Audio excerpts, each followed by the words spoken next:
দেখো এবার আমরা ক্লাসিফিকেশন অফ কম্পিউটার শিখব, কম্পিউটারের ভাগ। ঠিক আছে, কম্পিউটারের ভাগ মানে কম্পিউটারকে কয় ভাগে ভাগ করা হয়েছে আমরা এখানে দেখতে পাচ্ছি। আমরা যে স্ট্রাকচারটা তৈরি করেছি এখানে আমরা ক ভাগ দেখতে পাচ্ছি, কম্পিউটারকে তিনটে ভাগ দেখতে পাচ্ছি। একটা হচ্ছে অ্যানালগ কম্পিউটার, ডিজিটাল কম্পিউটার এবং হাইব্রিড কম্পিউটার। তিন ধরনের কম্পিউটার আমরা দেখতে পাচ্ছি। ঠিক আছে, তো এই তিন ধরনের কম্পিউটার হয়, তাহলে আমরা কোন কম্পিউটারটা ব্যবহার করি, অ্যানালগ, ডিজিটাল না হাইব্রিড?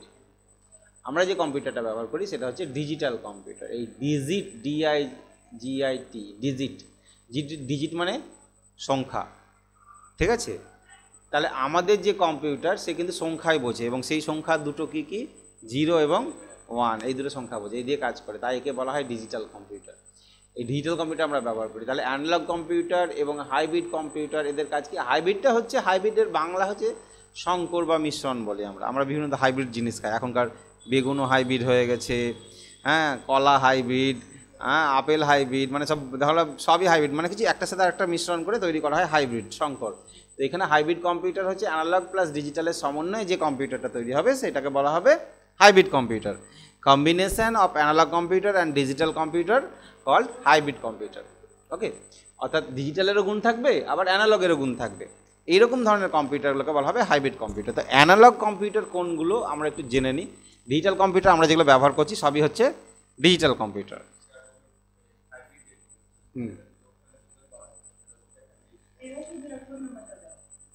আচ্ছা, তাহলে আমরা যে ডিজিটাল হাইব্রিড কম্পিউটার ব্যবহার হয়, তো কিন্তু দেখা গেল যে যেখানে আমার ডিজিটাল দরকার, অ্যানালগ দরকার নাই, সেখানে শুধু শুধু আমি অ্যানালগের গুণ হাইব্রিড নিতে যাবো কেন?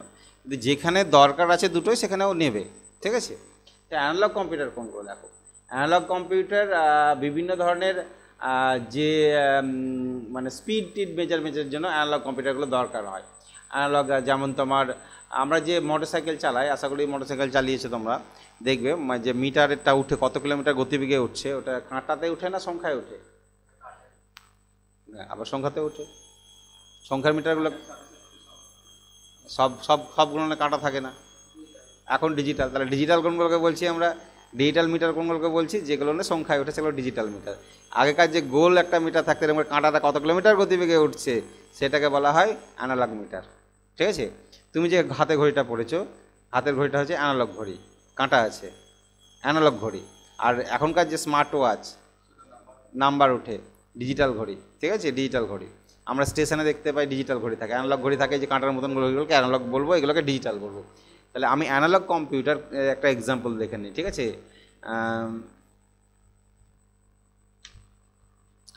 Example of analogue computer. ঠিক আছে, তার অ্যানালগ কম্পিউটার কোনগুলো? ঠিক আছে, বিভিন্ন ধরনের কম্পিউটার যেগুলো স্পিড মিটার, এই যে এগুলো সব ইউজ করা হয়। তাহলে আমি অ্যানালগ কম্পিউটারের ইয়েগুলো দেখি, ছবি দেখে নিই, তাহলে বুঝতে পারবো, মোটামুটি আইডিয়া হয়ে যাবে কোনগুলোকে অ্যানালগ কম্পিউটার বলা হচ্ছে। ঠিক আছে, এই ধরনের জিনিসগুলোকে অ্যানালগের মধ্যে ফেলা হয়, যে এই কম্পিউটারগুলো অ্যানালগের মধ্যে পড়ে। এই ধরনের আমাদের যদি ভোল্টেজ স্ট্যাবিলাইজার থাকে বাড়িতে, একটা ভোল্টেজের মিটার দিয়ে কত ভোল্টেজ উঠেছে না উঠেছে, হ্যাঁ, এই সমস্তগুলো দেখায়। হ্যাঁ, তারপরে ওই যে দেখবি ইলেকট্রনিক্সের দোকানে ঠিক করতে গেলে ওরা দুটো পয়েন্ট ঠেকায় এইভাবে, কি বলে ওইটাকে, আমার বাড়িতেই মেশিন আছে, সবই আছে, আমি নিজেই জানি না, যদিও ইলেকট্রনিক্সের কাজটা আমি একটু কম বুঝি। ঠিক আছে, এই যে এইরকম মিটার উঠে না, এই যে এইটাকে কী বলে, এটা হচ্ছে ওহম মিটার বলে, ওহম মিটার এরকম বলে। ঠিক আছে, যে ইলেকট্রনিক্সের কাজ করে তাদের কাছে থাকবেই, দেখবে এখানে এক মাথায় ঠেকাচ্ছে, এই মাথায় ঠেকাবে, দিয়ে ওরা বুঝে যাবে ওই যে এটা উঠবে, ওই ভ্যালুটা দেখে বুঝে যাবে যে তার মেশিনটা ঠিক আছে কি নাই। হ্যাঁ, এগুলো ডিজিটালও হয়েছে এখন হয়তো, মানে দাদাদের দোকানে আছে, আমি দেখেছি। তো এই ধরনের এইগুলোকে, এই সমস্ত এইগুলোকে যে অ্যানালগ ঘড়ি, অ্যানালগ এই, ঠিক আছে, এইগুলোকে অ্যানালগ কম্পিউটার, মানে কম্পিউটারের মধ্যে ফেলা হয়, অ্যানালগের মধ্যে ফেলা হয়। ঠিক আছে, মানে যার ভ্যালুয়েশনটা আপ ডাউন করতে পারে, উঠবে, ঠিক আছে, ফিক্সড নয়, ঠিক আছে, তরঙ্গের মতন থাকে। হ্যাঁ, এইটা, এইগুলো হচ্ছে অ্যানালগ কম্পিউটারের মধ্যে পড়ে। আর ডিজিটাল কম্পিউটার কোনগুলো, যেগুলো আমরা পার্সোনালি ব্যবহার করি, সবগুলো হচ্ছে ডিজিটাল কম্পিউটার। ওকে, আর হাইব্রিড হচ্ছে দুটোই একসাথে করা যাবে যেখানে, সেটা তখন কী বলবো আমরা? হাইব্রিড। দেখবে কিছু মোটর সাইকেলে ডিজিটালও থাকে আবার অ্যানালগও থাকে, থাকে না, হাফ 50-50 থাকে, হাফ ডিজিটাল বলে ওইগুলোকে। কিছু মোটর সাইকেলে হাফ ডিজিটাল থাকে। হ্যাঁ, হ্যাঁ, হ্যাঁ, হ্যাঁ, হ্যাঁ, হ্যাঁ, হ্যাঁ, আচ্ছা, তাহলে কম্পিউটার ক্লাসিফিকেশানে আমরা কম্পিউটার সাধারণত তিনটে ভাগ পেলাম, অ্যানালগ কম্পিউটার, ডিজিটাল কম্পিউটার এবং হাইব্রিড কম্পিউটার। ঠিক আছে, এবার এই যে ডিজিটাল কম্পিউটার এর আবার কিছু ভাগ আছে, micro, mini, mainframe, super. ঠিক আছে, ডিজিটাল কম্পিউটার যেগুলো আছে তাদের মধ্যেও কিছু ভাগ আছে। এই ভাগগুলো হচ্ছে ক্ষমতা অনুযায়ী, পারপাস অনুযায়ী ভাগ করা হয়েছে। ঠিক আছে, নির্দিষ্ট পারপাসে ইউজ হয়। যেমন আমরা ব্যবহার করি যেগুলো, সবগুলো হচ্ছে মাইক্রো কম্পিউটার বলি আমরা এগুলো। ঠিক আছে, মিনি কম্পিউটারও ব্যবহার করি, মেন ফ্রেমও ব্যবহার হয়, সুপার কম্পিউটারও ব্যবহার হয়, কিন্তু তাদের পারপাস আলাদা। মাইক্রো কম্পিউটার আমরা সচরাচর যে কম্পিউটারগুলো স্কুল, কলেজ এগুলো দেখতে পাই, সেগুলো হচ্ছে মাইক্রো কম্পিউটার।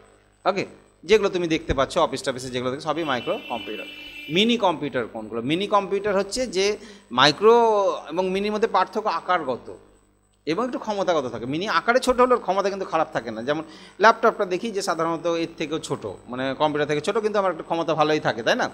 তো মিনি কম্পিউটার এগুলোকে বলা হয় যে আকারে ছোটো হলেও মোটামুটি ক্ষমতা ভালো থাকে, তাই ওকে মিনি বলা হচ্ছে, এমনি কিছু পার্থক্য নাই। ঠিক আছে, মিনি কম্পিউটার। হ্যাঁ, কিন্তু এইবার আসছে পার্থক্য করতে হচ্ছে যে main frame computer. Main frame computer, তার কম্পিউটারের আকার ছোট হোক না হোক, ক্ষমতা কিন্তু অনেক বেশি, প্রচুর ক্ষমতা। কেমন প্রচুর ক্ষমতা? এই মেইন ফ্রেম কম্পিউটারগুলো সার্ভার হিসাবে ইউজ হয়। মানে সার্ভার বলতে এই কম্পিউটার অনেক কম্পিউটারকে, হাজার হাজার কম্পিউটারকে কন্ট্রোল করতে পারবে। একটা কম্পিউটার হাজার হাজার কম্পিউটারকে কন্ট্রোল করছে। কী করে? ধরে নাও ব্যাংকের কথাই বলি। ব্যাংকগুলো এখন যে কোনো ব্যাংকে তুমি যদি টাকা রাখো, তোমার পাঞ্জাব ন্যাশনাল ব্যাংকে অ্যাকাউন্ট আছে, তুমি রাজারামপুর ব্রাঞ্চে রাখো, কাবিলপুর ব্রাঞ্চে রাখো, সাগরদিঘি ব্রাঞ্চে রাখো, লালগোলা ব্রাঞ্চে রাখো, তোমার অ্যাকাউন্টেই টাকা ঢুকবে।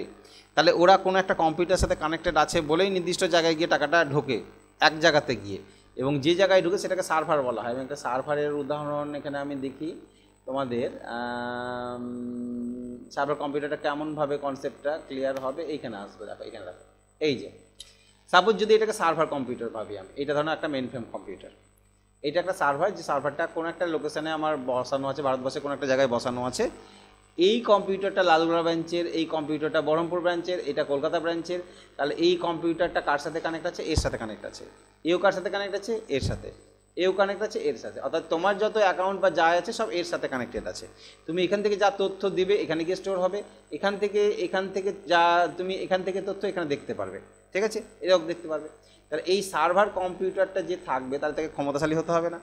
তাহলে কত ব্রাঞ্চ আছে বলো তো? প্রত্যেকটা ব্রাঞ্চ কিন্তু তাকে সার্ভারের সাথে কানেক্টেড আছে। ঠিক আছে, তো কোনো কারণে এই সার্ভার কম্পিউটারের সাথে এ কানেক্টেড করতে পারছে না, যোগাযোগ করতে পারছে না, তখন কি বলে ব্যাংকে? সার্ভার ডাউন বা লিঙ্ক নাই, তাই বলবে। সহজে সার্ভার ডাউন বললে বুঝতে পারেন না, তখন মানুষকে বোঝানোর জন্য কি বলে দেবে? লিঙ্ক নাই। হ্যাঁ, লিঙ্ক নাই মানে কি? এর সাথে আমি কমিউনিকেশন করতে পারছি না, কারণ তথ্য তো আমার কম্পিউটারে নাই, আছে তো এখানে, তাই না? আমরা অনেক সময় অনলাইন ফর্ম ফিল আপ করতে গিয়ে দেখছি ওই সাইটটা আজকে খুলছে না, তাই না? কোনো একটা সাইট খুলছে না, অন্য দিন হয় কিন্তু আজ হচ্ছে না। কেন হয় না? ওই সাইট একটা সার্ভারে লোড করা আছে, ওটাও কিন্তু সার্ভার মেশিনে আছে।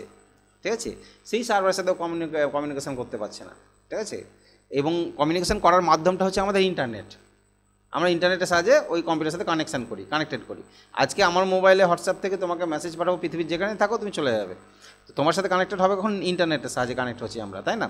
তাহলে এই কানেকশানটা যদি ওদের সঙ্গে না থাকে তাহলে সে লিঙ্ক পাবে না, যেতে পারবে না। এই হচ্ছে সার্ভার কম্পিউটার। এই সমস্ত কম্পিউটারগুলো মেন ফ্রেম কম্পিউটার হিসাবে রাখা হয়, যে 24 ঘন্টা জেগে থাকে, কোনো সময় বন্ধ করা হয় না। বলো ব্যাংকের কম্পিউটার বন্ধ থাকে? কোনো সময় বন্ধ থাকবে।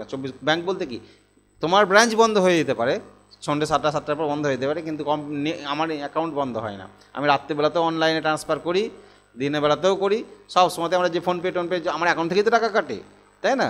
তাই যে ট্রান্সফার করি, আমার এই যে সার্ভার কম্পিউটার থেকে এইগুলো ট্রান্সফার হয়। তাহলে এইগুলো কিন্তু তোমার কোনো সময় যেন বন্ধ হবে না।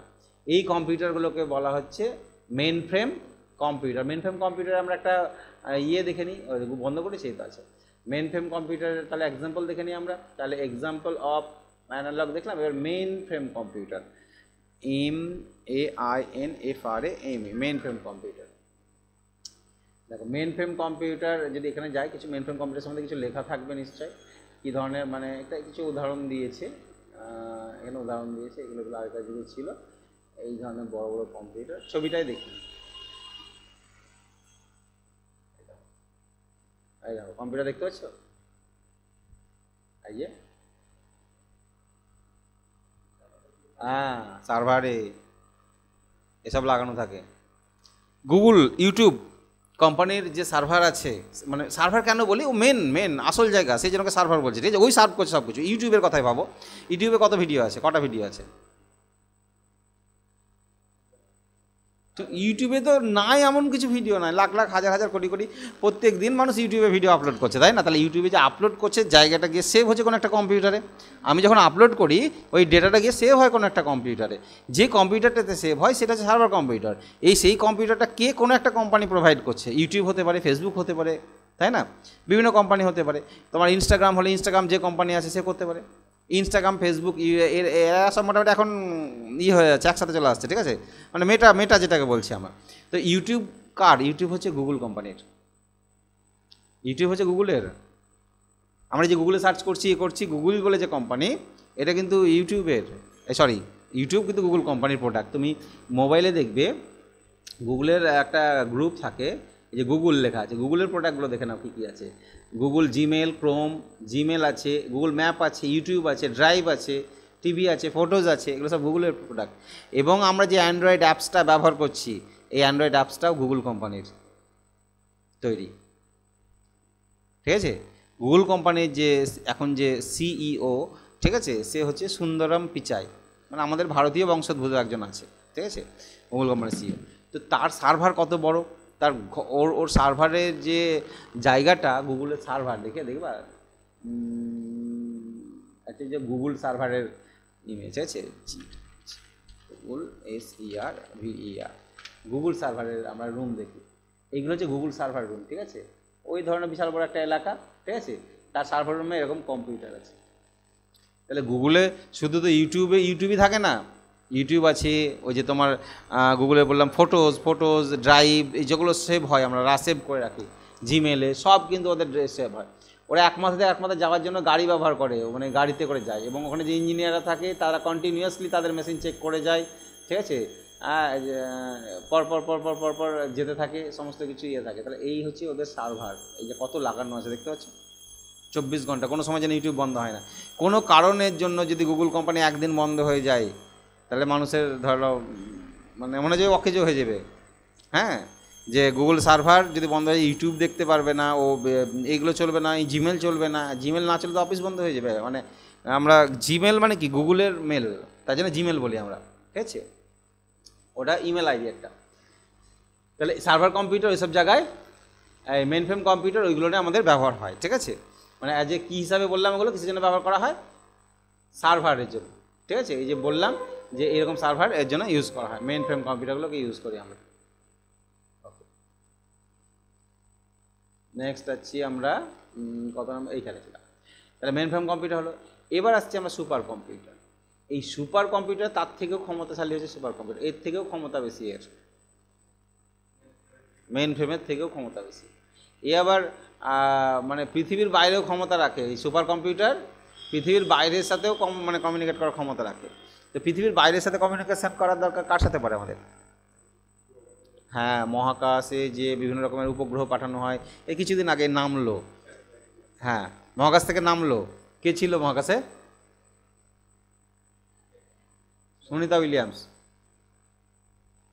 সুনিতা উইলিয়ামস ছিল। সুনিতা উইলিয়ামসই তো ছিল। সুনিতা উইলিয়ামস ছিল, আরও 4জন ছিল, ঠিক আছে? তারা যে নামলো, ঠিক আছে, নামার ভিডিওটাও দেখিয়েছিল সরাসরি, ঠিক আছে? তাহলে ওরা মহাকাশের কোথায় ছিল? একটা স্পেস সেন্টার আছে সেখানে ছিল।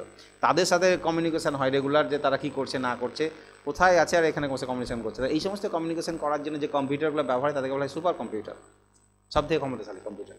তো সুপার কম্পিউটার নিচে আমি একটা নাম লিখে রেখেছি, পরম, PARAM।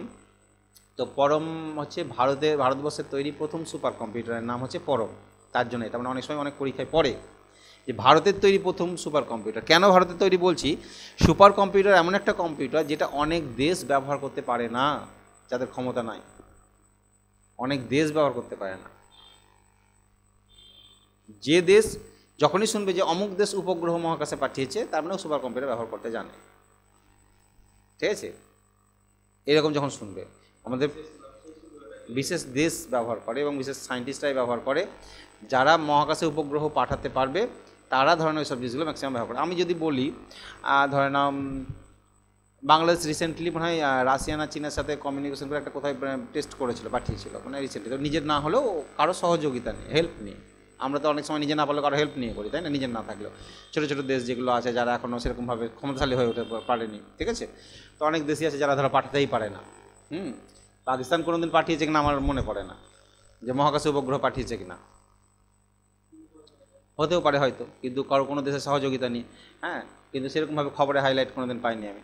তো হলেও হয়তো রিসেন্টলি করেছে, আগে কোনো দিন পাইনি। তো এইগুলো হচ্ছে কি, যে টেকনিক্যালি কতটা আমি ডেভেলপ করেছি ব্যাপারটা।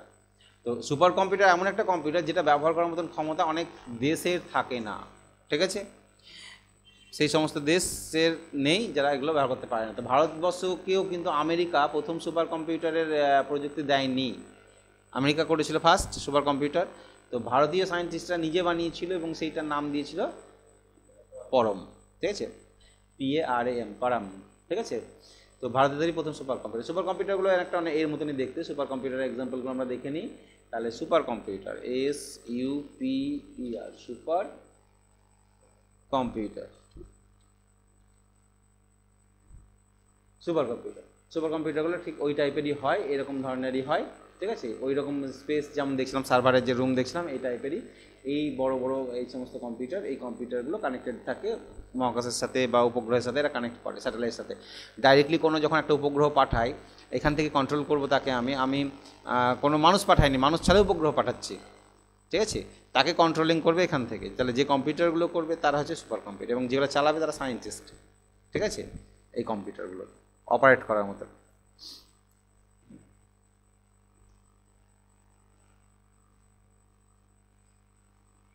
এই যে আমি সুপার কম্পিউটার চোখে বাস্তব মানে ফিজিক্যালি কোনোদিন দেখিনি আমি, ঠিক আছে, মেন ফ্রেম কম্পিউটার দেখেছি, মেন ফ্রেম কম্পিউটার দেখেছি, কিন্তু সুপার কম্পিউটার দেখিনি, ঠিক আছে, আর এটা দেখিনি, দেখার মতন সৌভাগ্য হয়নি এখনও সুপার কম্পিউটার।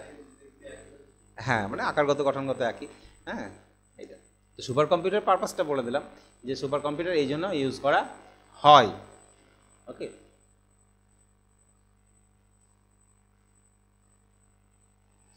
এই যে ভারতের 5টি সুপার কম্পিউটার।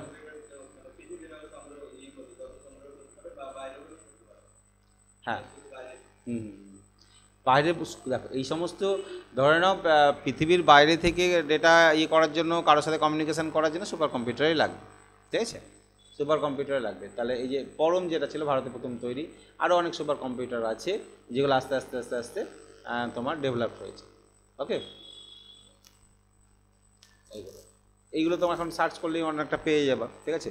যখন তুমি ব্যাপারটা জেনে যাবা যে এই জিনিসগুলো ছিল, তাহলে সুপার কম্পিউটার নিয়ে তোমার যদি আরও কিছু ভালো জানার থাকে, তাহলে তুমি এটা নিয়ে গুগলে সার্চ করলে তুমি অনেক কিছু তথ্য পেয়ে যাবে, ঠিক আছে। সুপার কম্পিউটার কোথায় ইউজ হয়, পারপাস কী, কীভাবে ইউজ হয়, হ্যাঁ, বা কোনো ভিডিও যদি ইউটিউবে দেখবো মনে করো, সেটাও দেখতে পারবা, ঠিক আছে। এগুলো জানার পর এখান থেকে তখন আমাদেরকে মেন ফ্রেম, তাই তো মেন ফ্রেম চালান, তাহলে মেন ফ্রেম সম্বন্ধে ডিটেলসটা আমরা জানি, ঠিক আছে, তখন আরও ডিটেলসে জানবো। মানে এগুলোকে নিজেকে একটু, এখন তো তোমাদের অনেক সুবিধা, যে ইউটিউব আছে, আমি ভিডিও দেখে ভালো করে জেনে নিতে পারবো, ঠিক আছে। হ্যাঁ, কারণ সবই যদি এটা নিয়ে ডিটেলসে থেকে যায় তাহলে আর এগোবে না, আস্তে আস্তে, ঠিক আছে, পিছিয়ে যাবে। তোমাদের জাস্ট ক্লিয়ার করে দিলাম। তাহলে ডিজিটাল কম্পিউটার আমাদের 4 ধরনের পেলাম আমরা, micro, mini, mainframe, super. Digital computer কটা ভাগ? 4টে ভাগ। আর এমনি কম্পিউটার কটা ভাগ? 3টে ভাগ, অ্যানালগ, ডিজিটাল, হাইব্রিড, আর ডিজিটালের 4টে ভাগ। বাকি যে ভাগগুলো মাইক্রো কম্পিউটার আমরা যেগুলো ব্যবহার করি, যেগুলো লিখেছি, এগুলো লিখেছি মানে কোনো কোনো জায়গায় দেওয়া থাকে, কোনো দেওয়া থাকে না, এগুলো কোনো ব্যাপার নয়। পিসি মানে পার্সোনাল কম্পিউটার, যেটা আমরা ইউজ করি। এই পার্সোনাল কম্পিউটার যদি একটু ভালো টালো হয়, অ্যাডভান্স টেকনোলজির হয়, পিসি এটি বলা হয় অনেক সময় তাকে, ঠিক আছে, personal computer advance technology. Personal computer তার থেকে বেশি যদি আর একটু ভালো হয়, তখন তাকে এক্সটেন্ডেড টেকনোলজি বলা হয়, ঠিক আছে। এইগুলো কিছু না। হ্যাঁ, কেন কিছু না বলতে কি, এগুলো হচ্ছে যে একটা পার্সোনাল কম্পিউটার আমি কিনেছি, কম্পিউটারটার দাম 30,000 টাকা, তুমি কিনেছো কম্পিউটারটার দাম 2 লাখ টাকা, একই কম্পিউটার, ডিজিটাল কম্পিউটার দুটোই। তাহলে কী আছে, তোমার নিশ্চয়ই কিছু অ্যাডভান্স টেকনোলজি আছে, তোমার সেই রকম ক্ষমতা আছে, ঠিক আছে, আর কিছু না। আমারই একজন কলিগ আছে যে কিনেছে 97,000 না 1,20,000 টাকা বললো, 1,20,000 দিয়ে একটা সিপিইউ কিনেছে, 1,20,000 টাকা দিয়ে, ঠিক আছে।